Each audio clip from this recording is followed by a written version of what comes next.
Страшное уничтожение чеченского народа. Идет массивный бомбардировка населенных пунктов, селений, городов. То есть у нас вообще практически один город. Погибают тысячи стариков, женщин, детей. У нас это то, что сообщается в массовой информации России, о том, что у нас есть регулярная армия. Вот она какая была техника, ложь. У нас нет, мы не смогли создать регулярную армию. У нас нет бронетехники.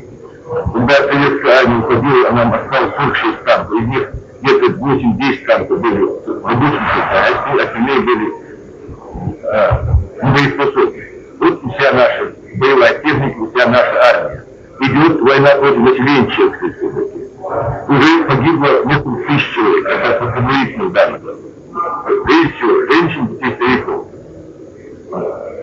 И я это почему сообщаю? Потому что вот то, что сейчас происходит с чеченским народом, на протяжении последних 50 лет.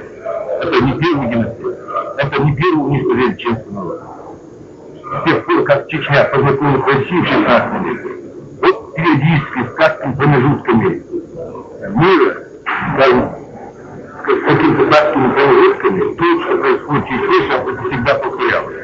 Если, например, в начале 19 века, по российским данным, чеченское население составляло 1,5 миллиона, то к концу, в 60-м годам 19 века, осталось 4 тысячи человек. Если в 1944 году уровень населения Сибирь, чеченский народ, составлял 20 тысяч человек, опять же, по официальным российским данным, то уже в 1949 году чеченцев оставалось 60%, потому что это, опять же, я говорю, по официальным российским данным. Это периодически где-то в период 5-10 лет этот геноцид, физический геноцид в нашем народе всегда повторялся.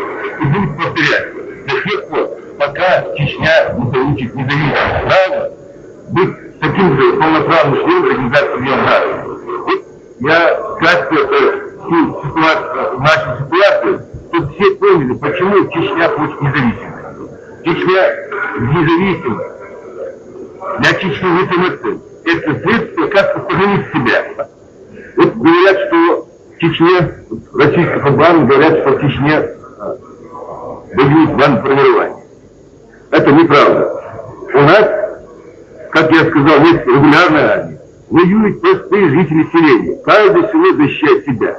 Воюют там, не воюют, создали, каждое село создало отряды самообороны, и каждое село защищает себя. Вот никто не приказывал. Дело не в Дудаеве, не в каких там руководителях. Такова воля народа. У нас другого выбора нет. Мы знаем, что жить в составе России — это гибель для нашего народа. Рано или поздно гибель. Это сплошные геноциды. У нас другого выбора нет. И поэтому наш народ решился. Или погибнем, чем ужасный конец, чем бесконечный ужас. Или мы победим. Другого у нас выбора нет.